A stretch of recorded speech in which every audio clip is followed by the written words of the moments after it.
Today we begin, or rather we will complete the two books of Chronicles, First Chronicles and Second Chronicles.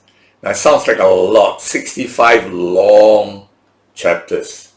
But let me tell you, I listened to it in less than 5 hours, the entire two books. And then I had enough time to sit down, think through it, prepare this message, this lesson, and then record it. So honestly, if you want to do this, go through these two books, you can do it, because I did it. And every book I go through, I go every day. All right, I'm doing one book a day. So I actually listen to the entire book. In other words, I'm not telling you to do something you can't do. I'm telling you to do something I did. I actually listened through all the chapters of the 65 chapters of this book. And on top of that, preparation time and recording time. So you can do it. Now, the book of Chronicles is one book that most Christians would say, I've read it, but I really don't know why the book is there. It's full of genealogies, don't mean anything to me. And it's also full of repetition. I read this already in Samuel, I read this in Kings, and now I have to read the stories again.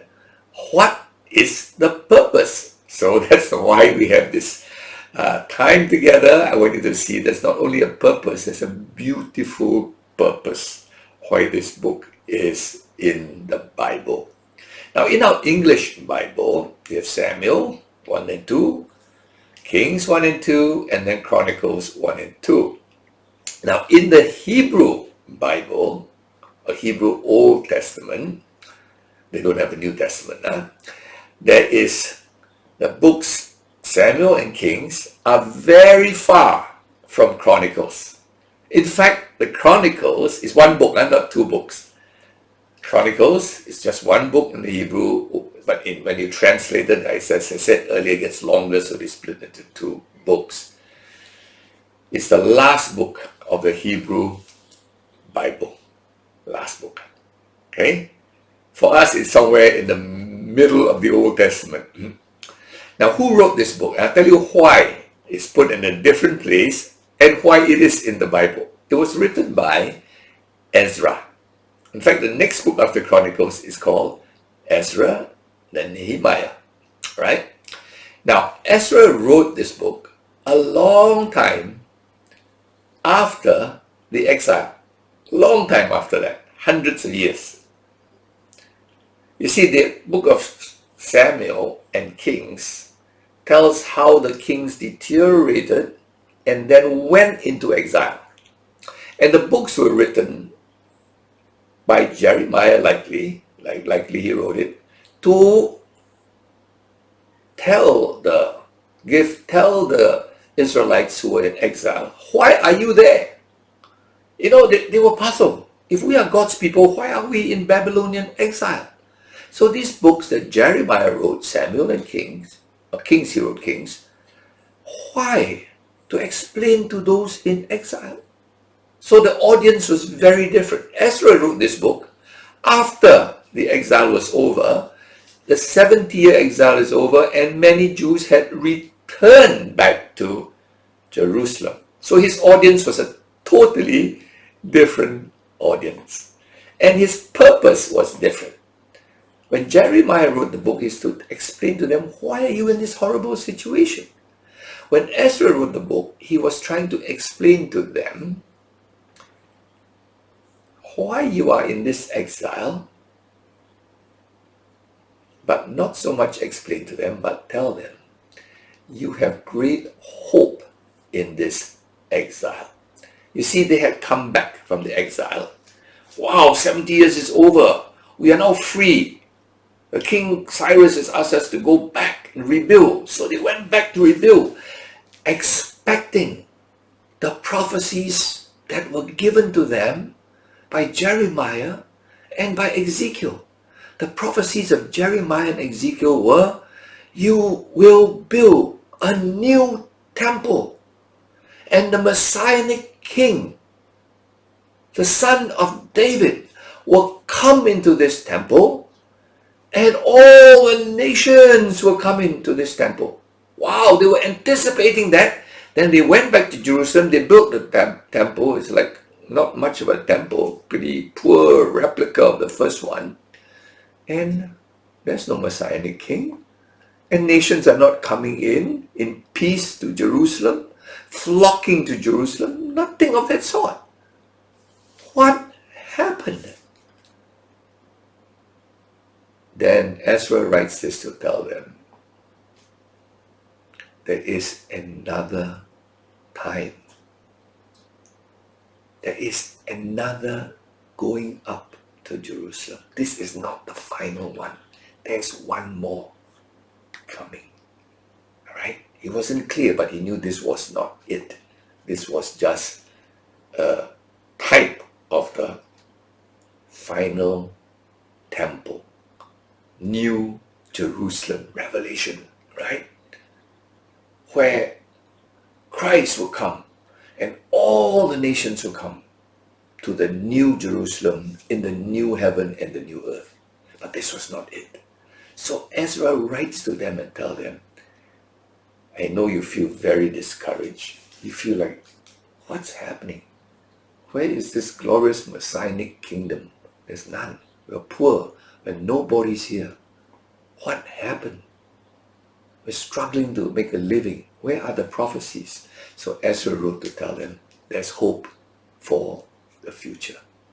Jeremiah wrote earlier, Kings, to tell them, now you know why you're here.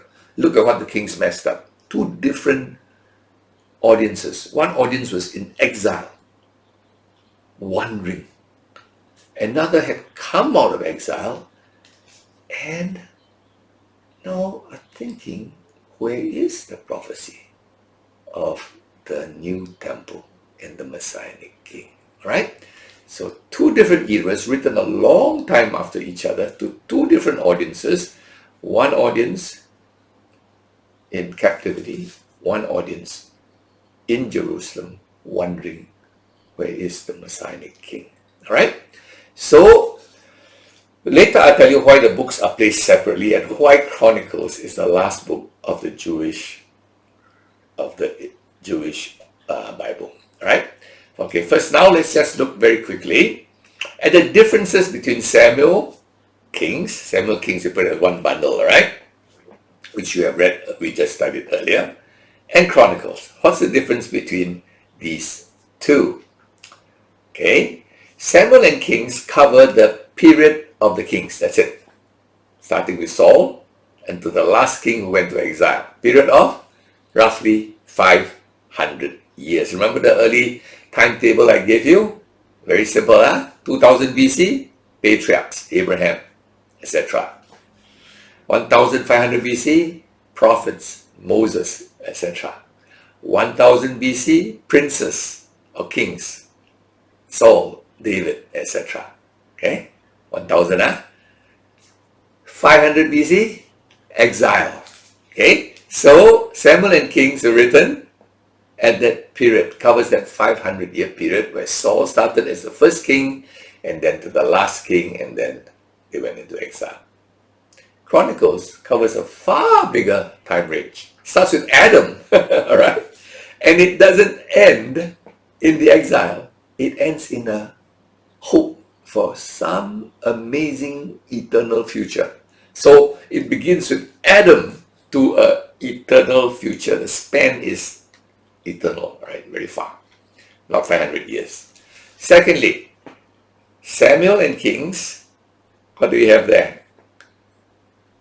Oh, northern kings and southern kings, side by side, one after the other, very confusing. Chronicles, only the southern kings, only the tribe of Judah, the line of Judah, right, of David. So not so confusing, fewer kings. Samuel and Kings, political.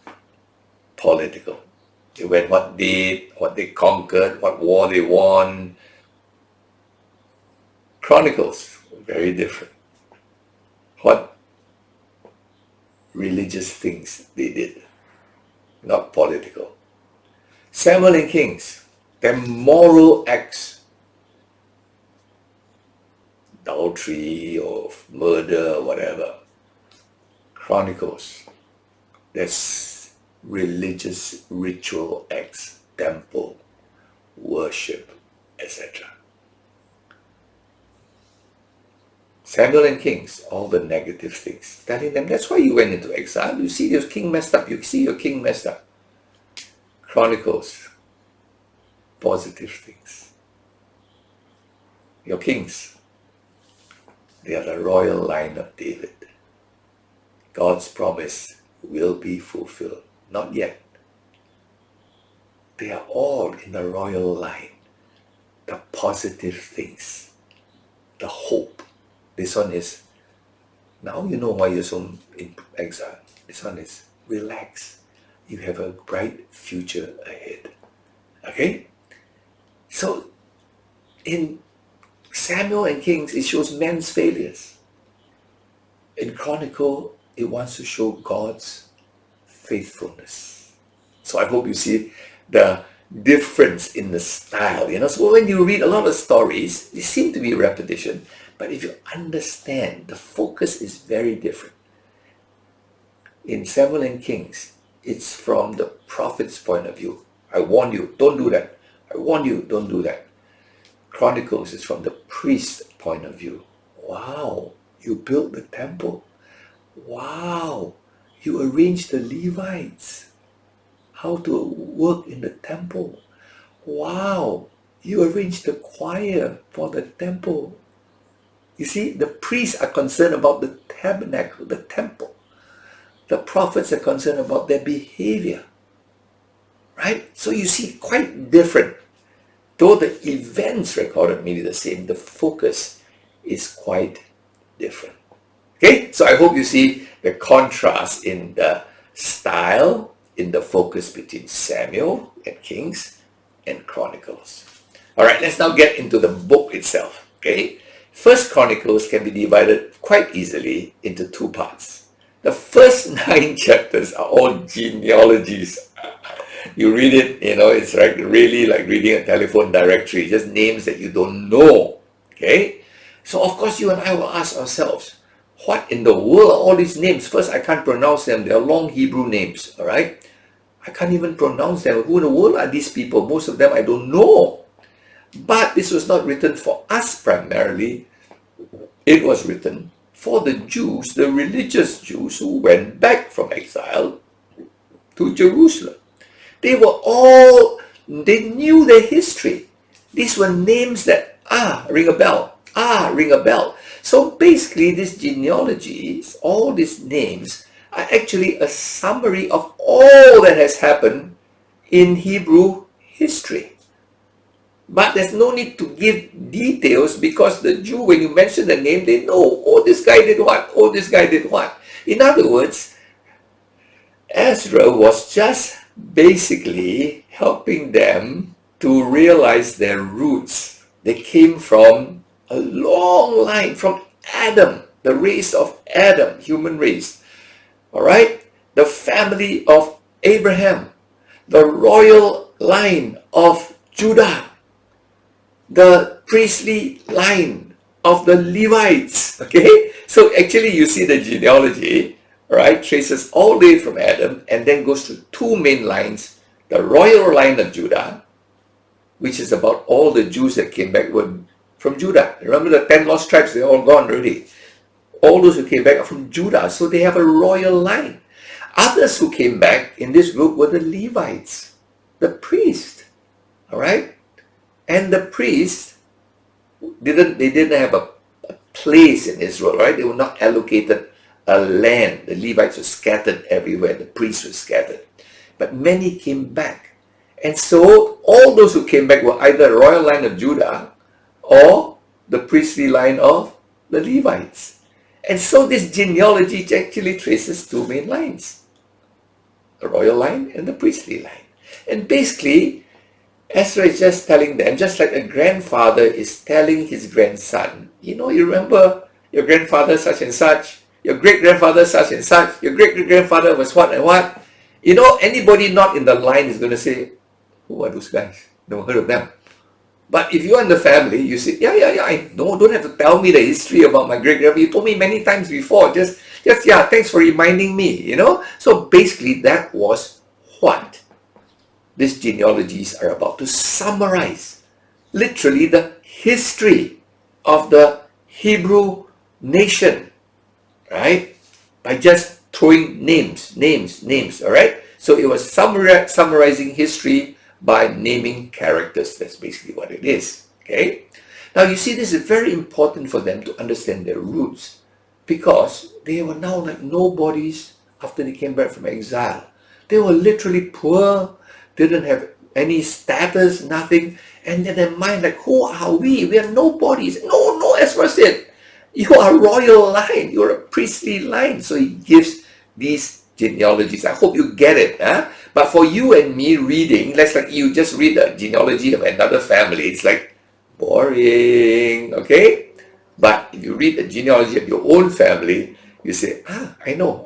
Yeah, amazing. That's why people write history of their own family, right? Now, so I hope this, of course, in a sense, this is also our roots because we come from Christ. Christ is not a rootless person dropped on earth, you know. Christ has earthly human roots in David, in Abraham, all right? And so if we belong to Christ's family, in a sense, this is our genealogy, except we're not familiar with the names, that's all, okay? So I hope you understand when the genealogies come out, don't wonder why in the world is it that it was written for a very special audience.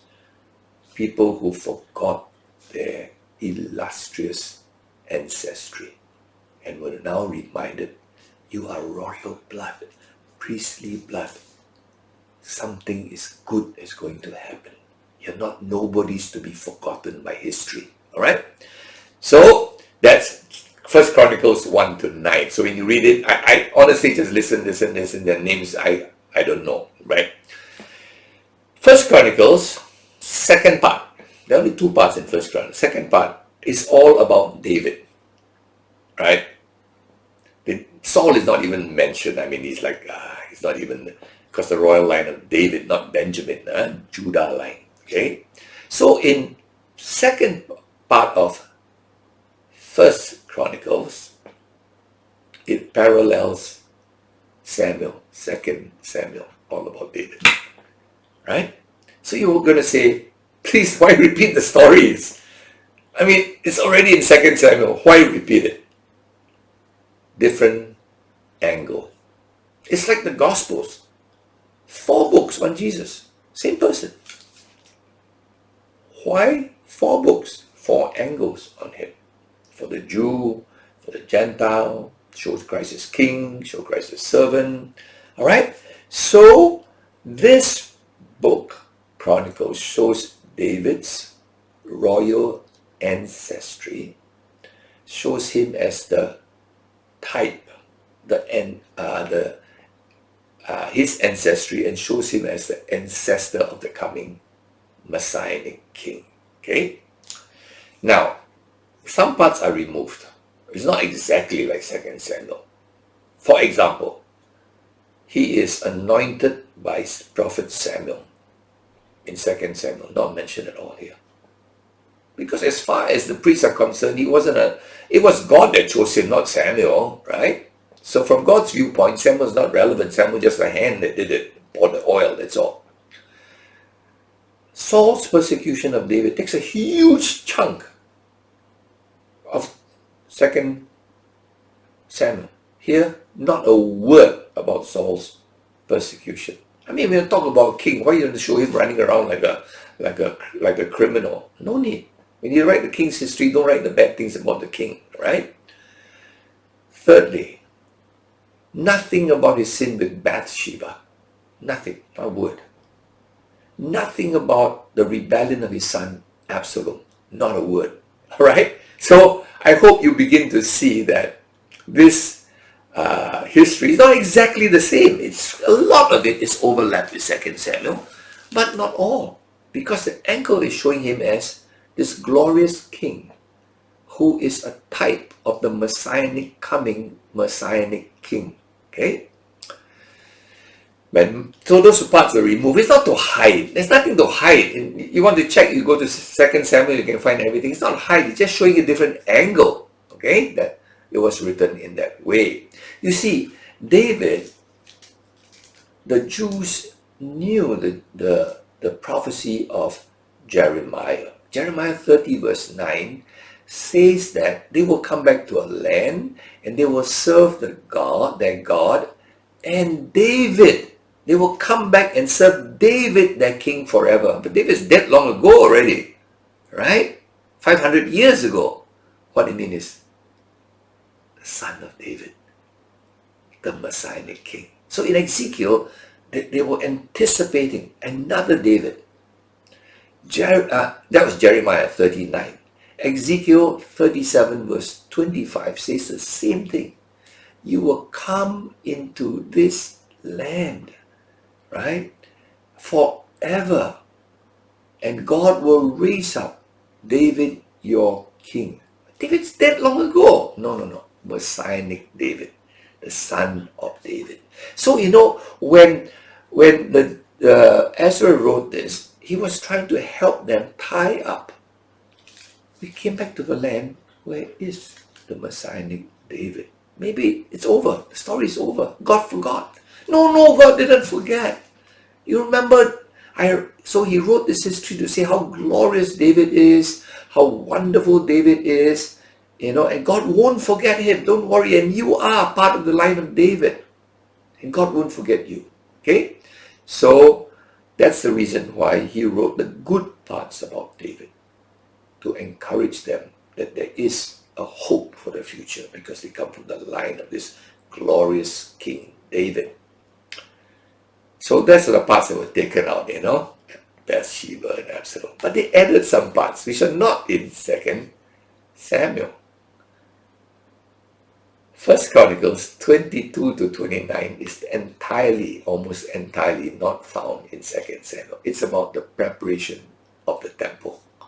It tells us in Chronicles how David prepared the materials, how he got all the Levites organized and put them in proper shifts, so to speak, in the temple, how he even got the choir organized and make sure everybody knows when to sing and what musical instruments to play. 8 chapters on David's preparation for worship in the temple, right? So you see here, David is compared here to Moses. Interesting. In Exodus 25, it says Moses was showed the pattern of the tabernacle by God. Mount Sinai, God showed him the pattern, blueprint. In 1 Chronicles 28:18, it says that David received in writing the pattern for the temple. Blueprint. Okay? I don't know how. So, Moses received the blueprint for the tabernacle. David received the blueprint from God for the temple. Alright? So, in other words, Ezra is trying to show David not only as this amazing king, but also as equivalent to Moses. Okay? So now that it encouraged the Jews who had come back from exile and said, wow, we are not nobodies, we are somebodies. We have a royal ancestry. Our ancestor is like Moses. Wow, illustrious ancestry. When you have roots, illustrious roots, there's a huge confidence in your future, right? And then you see when 8 chapters are dedicated to the temple, you understand the character of God. What is God concerned about? How you behave every day, that's important. But 8 chapters. Bathsheba, the sin, how many chapters? Few. 8 chapters on the temple. God is concerned about our worship to him. The temple speaks of God's presence and man's worship, right? So when looking at this book, you understand, what does God want from us? A perfect life? A brilliant life? No. Looking up to him and him alone and worshipping him. In fact, the word Jew comes from Judah. What does Judah mean? Praise. It means praise. All the tribes are gone, but Judah is left to praise God. Okay? So I hope you understand a little bit of why David is lifted up in Chronicles rather than showing Bathsheba, Absalom running like a fugitive from Saul, a little boy, Samuel putting his head oil on him, That's not necessary. Now we come to, so that's ends Chronicles, right? You can listen to that in about 2 hours, okay? First Chronicles, Second Chronicles, all 36 chapters are about the kings. Remember, in First Kings and Second Kings, we see all the kings, but very confusing, right?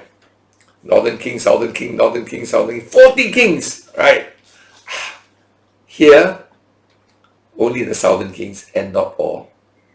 Actually, only 6 are really mentioned. Don't count Solomon and David, only 6 others. The bad ones basically were dropped.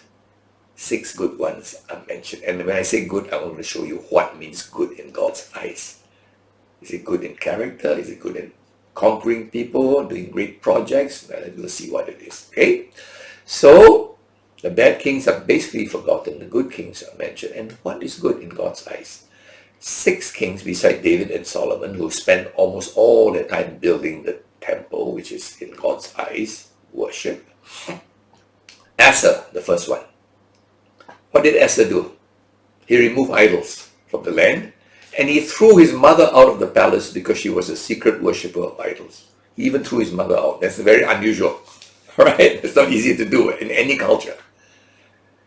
Second king mentioned Jehoshaphat. What did Jehoshaphat do? He sent Levites out to teach the law in every city. Wow, that was never done before. He instructed them to teach them people how to worship God, how to do sacrifice, what they are supposed to do. The third one mentioned is Jehoram. That's a little bit unusual. Jehoram is a bad king. He married the daughter of Ahab. And his wife's name is Athaliah. And when he died, his wife, Athaliah, tried to kill all the seed of David. In other words, all the royal princes, she missed out one guy, Joash. The next guy that we're going to talk about. If she had succeeded, the royal line of David gone from history. She killed everyone except Joash. So Jehoram is put in just to show how God actually protected the royal line so that his prophecy would come true. The fourth one mentioned is Joash, the guy who survived. All his brothers' siblings were killed. He survived. What did he do? He restored the temple because at the time of his mom, I'm getting confused. I don't know, his stepmom maybe. All right. All the idols had come into the temple, and he restored it. The next one is Hezekiah. What did Hezekiah do? He repaired the temple. It's been disrepair, terrible. And the last one mentioned is Josiah. What did he do? He reformed the worship. So these 6 kings here mentioned, besides Solomon and David, 6 kings, right? 5 of them were mentioned not because they conquered vast lands, built vast fortified cities. No, because they focused on fixing the worship of Judah that had gone totally pagan, right? The temple had gone totally into disrepair. So in God's eyes, what is important? Again, worship. What is worship? Is it singing on Sunday? No. everything we do, whatsoever we do, remember our God who blessed us, and we want to glorify this God who has blessed us. Right? Everything is upward toward God. Okay?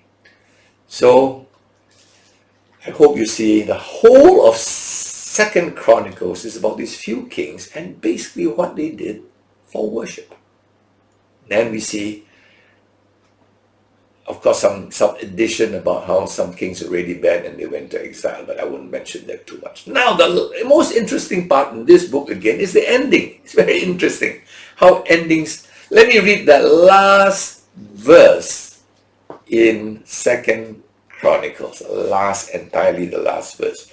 Thus says Cyrus, king of Persia, all the kingdoms of the earth have the Lord God of heaven given me, and he hath charged me to build him an house in Jerusalem, which is in Judah.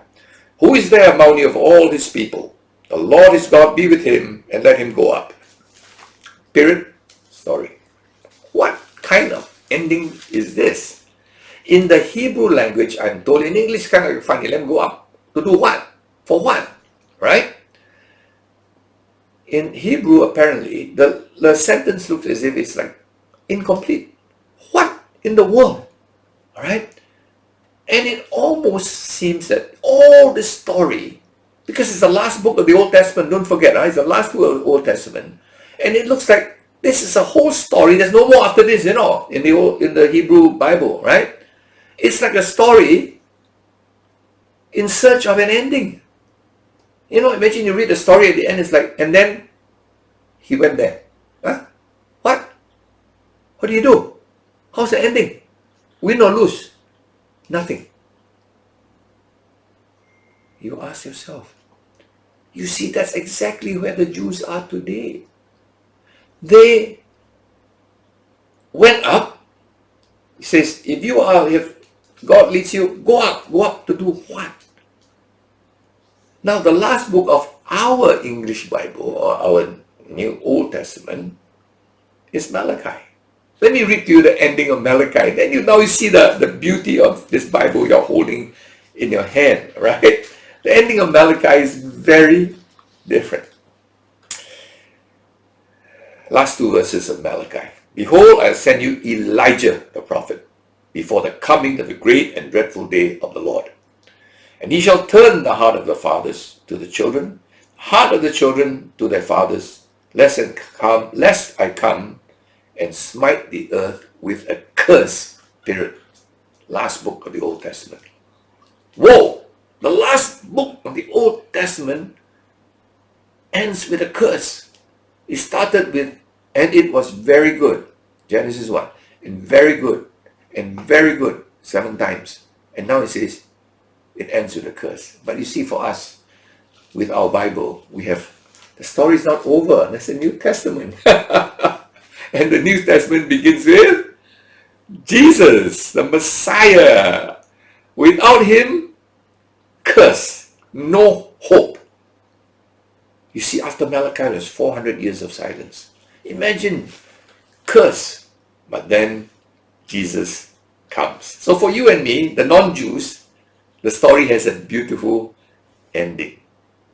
The curse is taken by Christ. For the Jew, the last book of the Hebrew Bible is Chronicles. And we go up. Why? Romans 11, verse 25 or 35 says, and tells us that there's blindness to the Jews in part until the fullness of the Gentiles be come. The Jews did not believe that Jesus is the Messiah.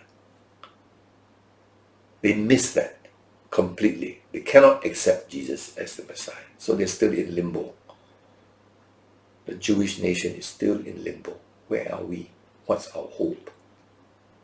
But one day, the Bible tells us, when the fullness of the Gentiles is come, when God has now saved the Gentiles, he never forgot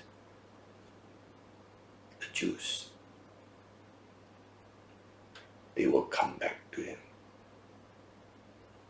to a new Jerusalem, a new temple. when the fullness of the Gentiles is come. Till then, they are partially blind. Their mind now is, the Old Testament is incomplete. What is our future? Don't know. Maybe the land of Israel? Don't know. Are we going to build a real temple? Don't know. Okay? So I hope you see that for the Jews, the last book ends with a story with no ending.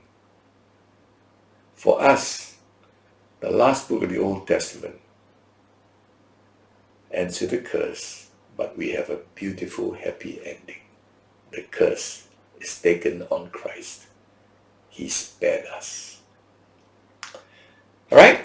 So let's say we don't have the New Testament. What is the Old Testament to you and me? It's nothing more than a book of unexplained ceremonies. I mean, what's all this killing of the lamb? What's it mean? What's all this altar? What's all this laver? What is all this holy of holies? The whole tabernacle has no meaning until we see Christ. Unexplained religious ceremonies. That's what the Old Testament is all about. But what is in the New Testament? All those can be explained. Unfulfilled prophecies. That's what the Old Testament is without the New Testament. David. Who's this David? His throne forever. How come? I thought they ended the exile already. Oh, there's another throne of the son of David that lasts for eternity. Prophecies in Christ. Not unfulfilled. Fulfilled. Without the New Testament, the Old Testament is a book of unsatisfied longings. God, God, God, but I cannot reach him. Where is he? Right? So thank God we have a complete, beautiful book. I hope you love this book. I hope you see today, Chronicles is not just genealogies, not just repeat story. Got nothing to do, just repeat. No! There is a purpose. Okay? And the purpose, if you understand, right, Chronicles was to be the end for the Hebrew Bible. But put in the middle for us, Malachi was put at the end. Perfect Bible for you and me, and a perfect Old Testament for the Jews if they have the Messiah, if the new heaven and new earth comes. So may God bless you as you look at this Bible and don't say, I don't know why I have to read Chronicles. Listen to it, 5 hours, you get everything. Enough. We are not here for details. We're here to see the beauty of the entire Bible. God bless you.